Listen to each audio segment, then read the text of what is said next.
오늘 이야기 좀 해보려고 하는데요. 국회 법사위 소속이자 당 법률위원회 위원장을 맡고 있는 김승원 더불어민주당 의원을 스튜디오로 직접 모셨습니다. 어서 오세요, 의원님. 네, 안녕하세요. 네, 어제 법사위 회의는 저녁에 끝났습니까? 네, 거의 밤에 끝났습니다. 그래요. 네. 자, 일단 그 헌재의 결정에 대해서는 민주당은 당연히 환영하는 입장이고, 네. 그렇죠? 네. 근데 그 헌재 결정에 대한 한동훈 장관의 지금 답변을 어제 들으셨잖아요. 네, 그렇습니다. 공감하기 어렵다 이런 식으로 답변하던데 이런 어떤 태도나 입장은 어떻게 평가를 하십니까? 한동훈 장관이 일단은 본인이 낸 권한쟁의 청구가 각하된 것에 대한 좀 부끄러움이 있는 것 같습니다. 왜냐하면 법률가에게 각하는 정말 치욕적인 결과거든요. 아 근데 여기서 의문점이 네네. 이번에 처음이 아니라면서요. 어떤 것이요? 아니 그러니까 이 검찰이 어떤 수사권을 갖고 있다라고 하는 독점하고 있다라는 것은 아니라고 하는 것들은 판단이 여러 번 있었고 그렇습니다. 네. 따라서 이거에 대해서 내봤자 각하 결정 나올 거라는 것은 많은 법률가들이 다 전망을 했던 바거든요. 네, 근데 한동훈 그렇습니다. 장관이 그걸 모르고 냈을까요? 첫 번째는 주목을 받고 싶어서 아니면 오. 국민적 관심사 한가운데 있고 싶어서 뭐 그런 생각이 하나 있을 것 같고요. 예. 두 번째는 그 구속 수사권이라든가 그것은 오로지 검찰에게만 있다라고 하는 검찰 만능주의. 이런 뭐 웅변 효과라고 하는 것들. 네네네. 평생을 그렇게 그런 신념으로 살아온 그 둘 중에 하나지 않을까 싶은데요. 그래요? 예. 예. 어제도 각하에 대해서 헌재 다른 내부는 각하 의견이 아니었다라고 하면서 예. 본인의 그걸 갖다가 강변하는 걸 보면 그냥 평생 검사로서 검찰이 모든 걸 할 수 있다라는 만능주의에서 권한쟁의 심판을 제기한 것이 아닌가. 그래서 그 각하에 대한 부끄러움을 좀 면하기 위해서 좀 더 어제는 멘트가 굉장히 좀 셌더라고요. 정치적인 수사 뭐 그런 거에 대해서 더 강하게. 그럼 자기 방어를 위해서 이제 그 발언 수위를 더 높였다 이렇게 보시는 겁니까? 예, 그렇게 저는 생각을 했습니다. 네. 그럼 본인이 그러니까 그 각하 당함으로써 그다음에 결정이 이렇게 나옴으로써 본인이 정치적 공격에 빠졌다 이렇게 지금 본인이 판단하고 있다고 해석을 하시는 겁니까? 그렇습니다. 각하는 사실 변호사가 예컨대 의뢰를 받아서 사건을 수임한 다음에 각하를 받으면 받은 수임료 다 돌려줘야 되거든요. 아 원래 그렇습니까? 예, 문턱도 못 넘어가 보고 예, 그 창피당한 거 아닙니까? 아 기각이면 몰라도 각하는 수임료 다 그럼요. 토해내야 됩니까? 다 토해내야 됩니다. 예. 오. 한 장관이 지금 그 일을 했거든요. 아 그런가요? 얼마나 창피합니까? 자 그러면 초점을 여기 한번 맞춰보죠. 이른바 검수 원복 시행령 있지 않습니까? 네네. 헌재 결정과 양립할 수 있다고 주장하던데요. 이거 어떻게 평가를 하세요? 그래서 제가 그런 질문에 대한 답을 듣고 큰일 났네라고 했거든요. 저도 모르게. 그 시행령을 유지하겠다는 거 아닙니까? 예. 근데 헌재가 우리 그 검찰청법이라든가 형사소송법 그 입법 취지를 충분히 알고 검찰의 수사권은 국회의 입법권이고 그 축소한 거 아닙니까? 예컨대 이제 그 부패와 경제범죄 네. 두 가지만 수사하되 예전 기준에 비춰보면 뭐 특가법 뇌물이라든가 또 5억 이상 피해 금액 그런 큰 사건을 검찰이 수사하고 나머지 경찰 수사에 대해서는 인권 보호를 담당해라 이런 취지인데 계속 하겠다고 하면 그 수사를 받는 당사자들이 예컨대 저항이 있을 것 같습니다. 아니 헌재에서 이거 검찰 수사 대상이 아니라고 했는데 왜 검사들이 직접 수사하느냐. 아 그런 일이 벌어질 수 있습니다. 아, 그래요? 예. 검찰의 부당한 수사라든가 강압적인 수사로 혹시 그 불만을 갖고 있는 당사자들은 충분히 법원에다가 이 시행령은 위헌이므로 이 수사 자체가 무효다라고 청구할 수 있다라고 봅니다. 그럼 사법체계에 대해 혼란이 올 수가 있는데 법무부 장관이 그걸 예측하고 그거를 갖다가 피해야 될 의무가 있는 사람이 시행령 계속 고수하겠다, 검찰 수사권 계속 그 등을 통해서 계속 진행하겠다라고 하면 이 국가적인 혼란이 일어나는 거죠. 자 여기서 세 갈래 질문이 나오는데요. 첫 번째 네. 지금 바로 의원님이 말씀하셨던 애당초 그 빌미를 네. 민주당이 법을 개정하면서 등자 하나를 넣음으로써 이제 빌미를 준 거 아니냐라는 일각의 지적도 있거든요. 이건 네, 어떻게 네. 받아들이십니까? 등자. 예. 사실은 이 검찰청법 개정안은 박병석 국회의장 그리고 민주당 그다음에 국민의힘 원내대표가 다 합의한 안이었고요. 네. 각각 의원총회에서 검찰의 수사권을 갖다가 부패와 경제로 줄이기로 합의한 것이고 그것이 그 합의문에 다 드러난 것이었는데 국민의힘이 갑자기 이제 그 합의를 깬 거 아니겠습니까? 네. 우리 민주당은 그 합의문에 따라서 그대로 진행한 것이었고요. 것이었기 때문에 그 등자를 그걸 갖다가 예시라고 봐야지. 그러니까 부패와 경제 같은 것들이라고 봐야지. 지금 한동훈 장관 시행령처럼 이거를 그 등을 빌미로 해서 계속 연관성 있는 범죄까지 확장을 하면 그거는 그 합의 취지라든가 입법 취지에 맞지 않기 때문에. 등이라고 하는 것을 월권적으로 해석하고 있다 이런 말씀이시네요. 네, 그렇습니다. 네. 알겠습니다. 어차피 이제 그건 지나간 문제고 두 번째 저희도 약간 혼선이 있었는데 민주당에서 그래서 이른바 검수 원복 시행령에 대해서 헌재 권한쟁의 심판 청구한 것으로 저희가 알았는데 나중에 보니까 검토는 했지만 청구를 안 한 것으로. 네네. 저 일단 맞죠. 청구 안 한 건. 청구를 안 하는 건 맞습니다. 왜 안 했습니까? 일단 헌재 결과를 좀 지켜보자라고 하는 입장이었습니다. 아, 네, 그래서 헌재에서 결과가 나오면 예. 그 후속 조치로 저희 국회법이라든가 여러 가지 이제 이 시행령을 무력화할 수 있는 방법들이 있는데요. 그때 검토해 보자라고 하는 그런 그러면 이제 중간 결론이 있었습니다. 헌재 결정이 나왔으니까 그럼 바로 권한쟁의 심판 청구 들어가는 겁니까? 저희가 그 자문을 좀 받아봤고요. 예. 그 점에 대해서는 저희도 신중하게 검토한 후에 음흠. 일단은 승리 가능성이 충분하면 그때 제기할 수 있도록 그렇게 하겠습니다. 아, 그래요. 네네. 그러면 지금 만약에 그 청구를 해서 헌재가 받아들이면 그 순간에 그 시행령 자체는 이제 강제적으로 바꾸는 상황까지 그러니까 내몰린다. 네, 법무부 그렇습니다. 입장에서 이렇게 되는 건데 네네.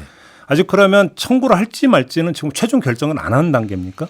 네, 그러니까 그 시행령을 지금 무력화하는 방법은 아까처럼 그 수사받는 당사자가 재판 과정에서 시행령의 위법 위헌을 갖다가 따지는 방법이 하나 있고요. 그다음에 국회의원이 입법권 침해를 이유로 헌재 권한쟁의를 갖다가 청구하는 방법이 또 하나가 있고요.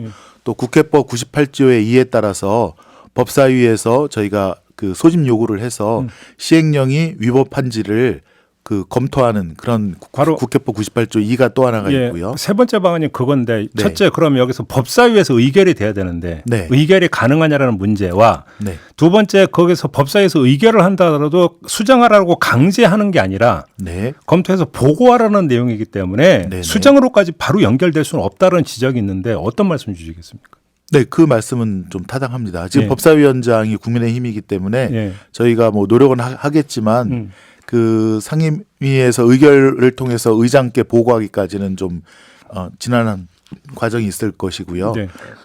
그래서 네 번째는 이제 사개특위를 빨리 열어서 그러니까 그러면 세 번째 그 소관 상임위 법사위에서 뭔가 의결하고 하는 게 현실적으로 가능하지 않다라고 좀 그러니까 말씀하시는 걸로 제가 이해를 해도 되겠습니까? 그거는? 사실상으로는 좀 쉽진 않습니다. 그러면 또 하나의 방안이 말 그대로 또 한 번 법을 바꾸는 방안이 있을까? 근본적으로는 그거 아니겠습니까? 네네네. 이것도 지금 검토하실 계획이십니까? 지금 사개특위를 빨리 열어서 중대수사청이라든가 또 예. 수사기소 분리 문제를 마무리해야 될 텐데요. 예.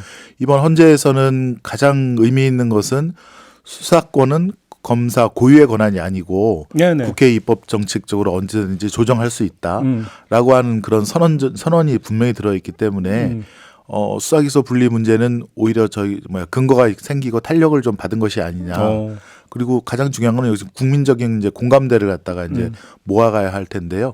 헌재의 이런 취지를 좀 국민들께도 자주 널리 알려서 국민들께서도 수사하는 사람과 기소하는 주체가 달라야 인권 보호라든가 그런 역할에 충실할 수 있다라는 점을 계속 좀 바로 그 알려야겠다 지점인데 생각이 제가 듭니다. 여기서 계속 이제 이른바 검수완박이라고 표현했었지만 네. 한쪽에서는 이게 어떻게 검수완박이냐 부패와 경제범죄 수사권을 계속 남겨두는지 이야기를 하지 않습니까? 네. 그러면 사개특위를 통해서 또 한 번의 어떤 수사 기소권 분리라고 하는 것은 말 그대로 부패 경제범죄도 넘기는 걸 지금 염두에 두고 하시는 말씀이십니까? 그렇습니다. 예. 중대수사청 설치 여부가 또 우리 사개특위의 중요 의제인데요. 근데 사개특위가 지금까지 거의 가동이 안 됐다면서요.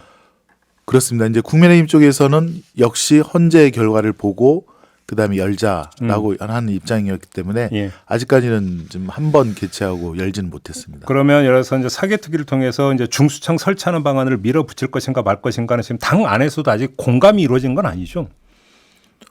공감이 100% 이루어진 것은 아닙니다. 예. 그래요. 네네. 알겠습니다. 그건 좀 지켜보도록 하고요. 또 하나의 문제가 혹시 당에서 한동훈 장관 탄핵을 본격 검토를 하고 있는 겁니까? 아니면 몇몇 의원들의 그냥 개인적인 주장인 겁니까? 한동훈 장관이 그 문자로 민주당에서 탄핵을 하고 있는데 당당하게 임하겠다라고 한 적이 있지 않았습니까? 그때 누가 탄핵을 말했나 보니까 김용민 의원 빼놓고는 거의 없었더라고요. 어. 그러니까 오히려 헌재에서의 그 실패를 본인의 탄핵 문제로 프레임 전환을 시켜서 지금 국민들의 관심을 자꾸 호도하고 있다라는 생각이 들고요. 어허. 네, 그다음에 제 판단으로는 아직 여기까지는 그때 당시까지는 한동훈 장관 탄핵을 이제 생각을 안 해봤고, 당에서 거론이 된 바도 없습니까? 네네네. 또 탄핵을 신청을 해도 인용될 가능성은 좀 부족하다라고 했는데 예. 지금 이제 어제 답변이라든가 예. 점점 한동훈 장관의 언행이 자꾸 이제 그 탄핵 쪽으로 가는. 그럼 의원님 말씀은 한동훈 장관의 그 언행은 민주당을 향해서 나 탄핵시켜 달라라는 어떤 그런 뜻으로 받아들이신 도발로 거예요? 좀 보여지고요. 도발로. 사실 공직자로서 헌법기관이 내린 결정을 수용하고 그 뜻을 갖다가 잘 살펴서 국민에게 도움이 되는 방향으로 해야 되는데 지금 계속 헌재 결정도 무시하고 또 시행령을 유지하겠다고 하고 자꾸 이제 그런 공직자로서 해서는 안 될 일들을 쌓아가고 있다. 그러니까 뭐 생각해 보시면 이상민 장관도 저희가 처음부터 탄핵을 한 건 아니지 않았습니까? 네네네. 처음에는 이제 159분이 돌아가시는 그 국가적 참사에 정치적인 책임을 지고 일단 물러나야 되지 않겠느냐. 그래서 안 하니까 이제 해임 건의안을 냈던 것이고요. 그래도 그걸 수용 안 하니까 이제 또 그러면서 이상민 장관이 2차 가해를 하거나 굉장히 위증을 하거나 그런 또 탄핵 사유를 쌓아갔기 때문에 결국에는 이제 탄핵을 하게 된 것인데 한동훈 장관도 지금 그 길을 걷고 있는 것이 아닌가.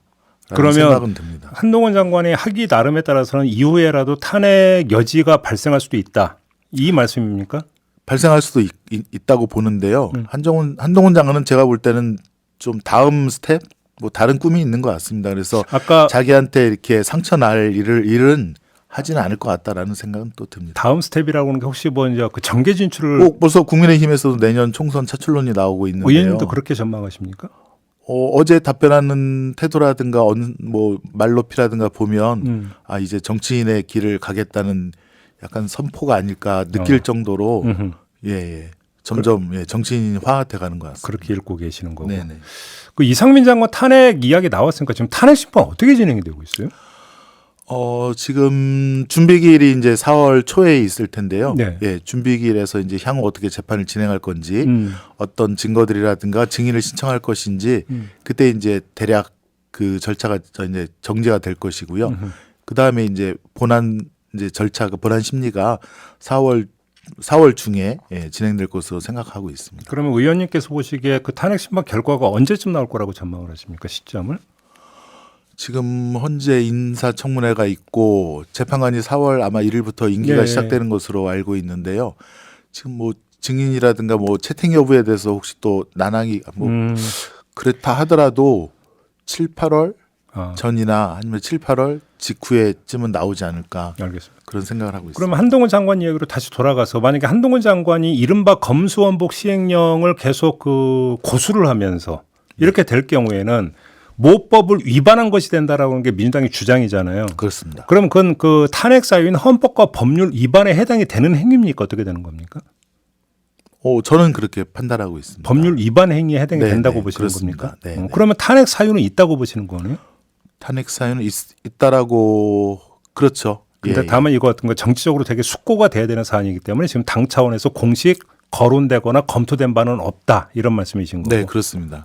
또 이제 법률에 대해서 또 일각에서는 해석의 여지가 있기 때문에 한동훈 장관의 말도 뭐 법률가로서 아니면 법행정가로서 해석의 여지에 그러니까 그 부분에 해당한다라고 볼 여지도 있어서. 근데 만약에 헌재에서 아직은, 그 검수원복 시행령에 대해서 이건 그 모법에 위배된다는 결정이 내려지면 어떻게 됩니까? 그때는 그때는 따라야죠. 안 따르면 그때는 명백한 법률 위반. 그거는 명백하고도 중대한 법 위반이. 법 위반이. 법 위반이죠. 예. 알겠습니다. 오늘 말씀 여기까지 드려야 될 것 같네요. 고맙습니다, 의원님. 네, 감사합니다. 더불어민주당의 김승원 의원이었습니다.